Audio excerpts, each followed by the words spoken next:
ગુજરાતમાં એક તરફ સ્થાનિક સ્વરાજની ચૂંટણી નજીક આવી રહી છે, ત્યારે હવે આમ આદમી પાર્ટીના કરતા ધરતા એટલે કે અરવિંદ કેજરીવાલ અને પંજાબના મુખ્યમંત્રી ભગવત માન ફરી એક વખત ગુજરાતના પ્રવાસે છે। આ વિષયને લઈને વિગતે વાત કરીએ। નમસ્કાર, હું હંસિની અને તમે જોઈ રહ્યા છો નિર્ભય ન્યૂઝ।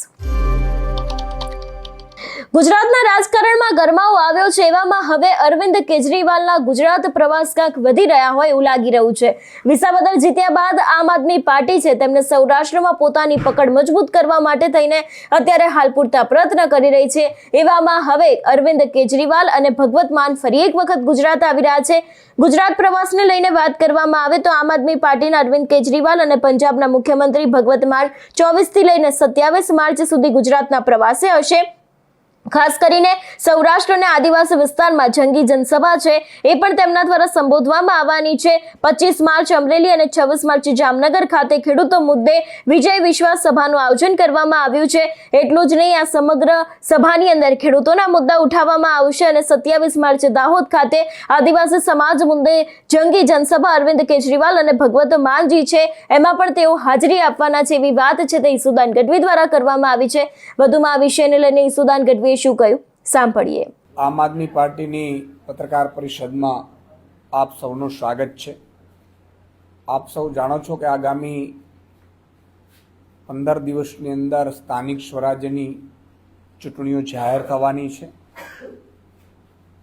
અને અમારી પણ લગભગ સ્ક્રીનિંગ કમિટીની 3 દિવસની મીટિંગ પૂર્ણ થઈ છે, જેમાં અમે કેટલાક નામો છે એ તારવ્યા છે અને એ નામો માનનીય અરવિંદ કેજરીવાલજી ભગવત માનજી પણ 4 દિવસના ગુજરાતના પ્રવાસે પધારી રહ્યા છે।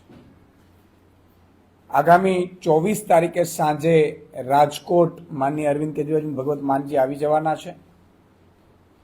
ત્યારે ભગવત માનજી અને અરવિંદ કેજરીવાલજી બંને નેતાઓ સાથે અમે સ્થાનિક સ્વરાજ્યની ચૂંટણીને લઈને પણ અમારું પ્રદેશ નેતૃત્વ છે એ આખરી ઓપ આપવા માટે મીટિંગ કરવાનો છે।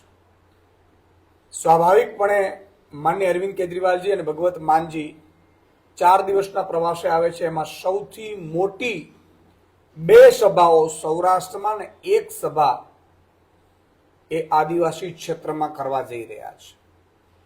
25 તારીખે સાંજે અમરેલીમાં હજારોની સંખ્યામાં ખેડૂતોનું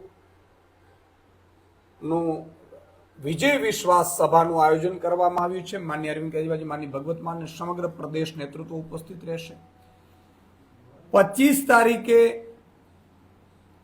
અમરેલી બાદ 26 તારીખે જામનગરના લાલપુરમાં માનનીય અરવિંદ કેજરીવાલજી ભગવત માનજીની ઉપસ્થિતિમાં વિજય વિશ્વાસ સંમેલન એ ખેડૂતો માટે ખેડૂતોના પ્રશ્નોને લઈને રાખવામાં આવી છે મોટી સભા।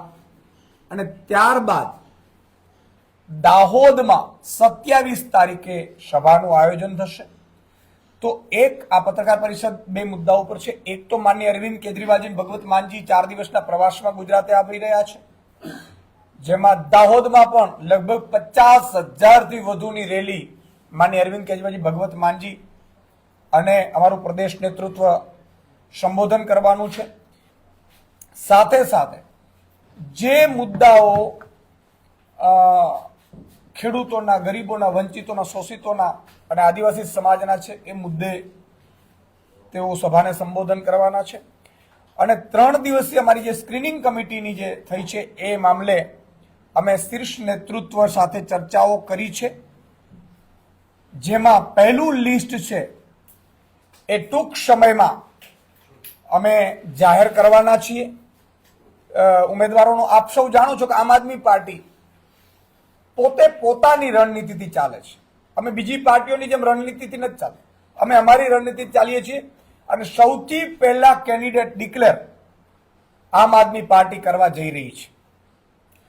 સાથે સાથે જે સ્ક્રીનિંગ કમિટીમાં નિર્ણયો થયા છે એમાં પણ બીજા જે કેટલા, કારણ કે લગભગ અંદાજે 10,000 થી વધુ સીટો છે, ઓલમોસ્ટ અંદાજે એમાં બીજી જે લિસ્ટ છે જેના સંદર્ભે, કારણ કે મહાનગરપાલિકા અને જિલ્લા પંચાયત બહુ જ અગત્યની છે, જેના સંદર્ભે અમે માનનીય અરવિંદ કેજરીવાલજી અને ભગવત માનજી સાથે પણ અમારું પ્રદેશ નેતૃત્વ, અમારા પ્રભારીઓ પણ મીટિંગ કરશે આ મુલાકાત દરમિયાન.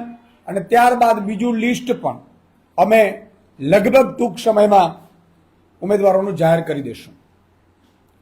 સાથે સાથે આપને જણાવતા આનંદ થાય છે કે આમ આદમી પાર્ટી માનનીય અરવિંદ કેજરીવાલજીએ, માનનીય ભગવત માનજીએ જે વિઝિટ કરવાના છે એ વિઝિટના સમયે જ લગભગ ઓલમોસ્ટ અમે બીજું લિસ્ટ પણ અમે તૈયાર કરી લેશું, જે આગામી 28 કે 29 માર્ચ સુધીમાં એ બીજું લિસ્ટ પણ જાહેર થઈ જશે. સ્થાનિક સ્વરાજ્યની ચૂંટણીમાં હું લોકોને પણ કહેવા માંગુ છું કે પહેલી વખત આમ આદમી પાર્ટીએ એક નવો સિલસિલો અપનાવ્યો છે, જેમાં આમ લોકોને જોડ્યા છે, કોઈ બાપને કે બેટાને નહીં. અત્યાર સુધી ભાજપ કોંગ્રેસની આ રણનીતિ રહી છે, બાપ બેટાને ટિકિટો આપી છે. અમે ઓપન ટુ ઓલ મેં પ્રેસ કોન્ફરન્સ કરીને મંગાવી હતી, જેમાંથી સેંકડો લોકો એવા આમ આદમી પાર્ટીમાંથી લડવા તૈયાર થયા છે, જેને અમે આગામી સમયમાં ચૂંટણીના ઉમેદવાર તરીકે જાહેર કરવા જઈ રહ્યા છીએ. આ હિન્દુસ્તાનમાં પહેલી એવી ઘટના બનવા જશે જેમાં આમ આદમી પોતે, એક સામાન્ય નાગરિક પોતે, જે કોઈ ધારાસભ્યનો દીકરો નથી, કોઈ મંત્રીનો દીકરો નથી, કોઈ મુખ્યમંત્રીનો દીકરો નથી, એ પોતે પોતાના ગામનું, તાલુકાનું, જિલ્લાનું, નગરપાલિકાનું, મહાનગરપાલિકાનું પ્રતિનિધિત્વ કરવા જઈ રહ્યું છે. આ ગુજરાતના રાજકારણમાં મને લાગે છે કે હિસ્ટ્રીમાં પહેલી વખત થઈ રહ્યું છે. જેમ અરવિંદ કેજરીવાલજી સામાન્ય આમ જનતા હતા ને આમ પાર્ટી બનાવી, આમ લોકોની પાર્ટી, એમને અમને નેતૃત્વ આપ્યું ગુજરાતનું આમ લોકોને, અને અમે એવું કરવા જઈ રહ્યા છીએ કે જે સામાજિક આગેવાનો હોય, સારા કાર્યકર્તા હોય, જે મોટા નેતાઓનું નહીં, મોટા નેતાઓના દીકરાઓની જરૂર નથી અમને, એ તો ભાજપ કોંગ્રેસ વર્ષોથી કરે છે. એટલે હું તમામ ગુજરાતની જનતાને, સાથે સાથે ભાજપના અદના કાર્યકર્તાઓને કહેવા માંગુ છું, તમને ક્યારેય ટિકિટ નથી આપી, તમને પેજ પ્રમુખ બનાવ્યા છે ભાજપે. તમારો માત્ર ને માત્ર ઉપયોગ ભાજપના નેતાના દીકરાને ચૂંટાવવા માટે કરાવ્યો છે ભાજપે. તમારા દીકરા કે સંબંધીઓનો ઉપયોગ, તમારા સમાજનો ઉપયોગ માત્ર ને માત્ર ભાજપના નેતાના દીકરાઓ મોટા થાય એના માટે કરવામાં આવ્યું છે. હું એમને પણ વિનંતી કરું છું કે તમને પણ એવું લાગતું હોય કે ભાઈ ભાજપના નેતાઓના દીકરાને બહુ મોટા કરી લીધા ને, તો આવો આમ આદમી પાર્ટીમાં. તમને આમ આદમી પાર્ટી તક પણ આપશે, હોદ્દો, જવાબદારી, અથવા તો તમે જો લડવા લાયક ને મજબૂત હશો તો ટિકિટ પણ આપશે. અને એના માટે, કારણ કે સમય ઓછો છે એમની પાસે, કારણ કે અમે એકવાર જાહેર થઈ ગયા પછી ચાન્સ નહીં રહે, તો છોડો આ ભાજપ કોંગ્રેસના બાપ બેટાની પાર્ટીઓ કે જેમણે હંમેશા બાપ બેટાને મજબૂત કર્યા છે. તમે અમારી સાથે વહેલી તકે જોડાયો અને ગુજરાતનું નેતૃત્વ કરો. આપને કોઈ કઈ સવાલ હોય? ગઠબંધનવાળો કોઈ વિષય કે એના ઉપર કોઈ ચર્ચા કે એવી કોઈ વાતચીત પ્રાઇમરી લેવલ પર કે એવું કોઈ વિચારણા? આમ આદમી પાર્ટી મેં કીધું કે અમે નવી રાજનીતિની શરૂઆત કરવા જઈ રહ્યા છે. ગુજરાતમાં 10,000થી વધુ સીટો છે, જે ફાઇનલ એમાં હમણાં જ સીટોમાં વધઘટ પણ થઈ છે. તો અંદાજે 10,000થી વધુ સીટો છે. એમાં અમે ઈચ્છીએ છીએ કે 10,000 આમ આદમી પોતે પ્રતિનિધિત્વ કરે. ભાજપ કોંગ્રેસની નીતિ અલગ છે, એ એના દીકરા કે દીકરીઓને આગળ કરે છે. ધારાસભ્ય હોય તેના દીકરાને મેયર બનાવવા માંગે છે. હું એ જ કહી રહ્યો છું. તો આ મામલા ઉપર અમે બહુ ક્લિયર છીએ કે જ્યારે હજારોની સંખ્યામાં આમ આદમીને નેતૃત્વ આપવાનું હોય ત્યારે આમ આદમી પાર્ટી આ સ્થાનિક સ્વરાજ્યની ચૂંટણીમાં કોઈ ગઠબંધન કરવા નથી જઈ રહી. આમ આદમી પાર્ટી પોતે આમ લોકોના બળ ઉપર ચૂંટણી લડી રહી છે.